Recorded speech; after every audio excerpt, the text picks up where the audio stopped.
රන් අස්වන 2022 හොඳම ප්‍රජා සංවර්ධන වැඩසටහන හොඳම ප්‍රජා සංවර්ධන සම අසම සමාජ පසුතල ජීවිත අනුභූති හා සමාජ අපේක්ෂා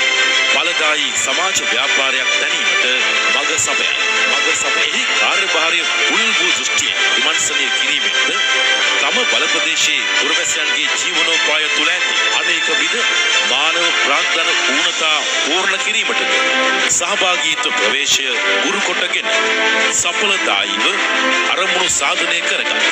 වසරේ විශිෂ්ටතම ප්‍රජා සංවර්ධන වැඩසටහන ලෙස සුවහසක් ප්‍රජාවගේ නොමද ඇගීම සම්මානයට පාත්‍ර වන්නේ වෙලිගෙපොළ ප්‍රාදේශීය සභාවේ ඕපනායක එළබජුන් හලයි ලේකම්තුමියට සහ කළමනාකරණ සේවා නිලධාරී DIU ජයසිංහ මහතාට අපි ආරාධනා කරනවා ඔබට හිමි රුපියල් 50,000ක් වටිනා චෙක් පත කුසලානය සහ සහතික පත්‍රය ලබා ගැනීමට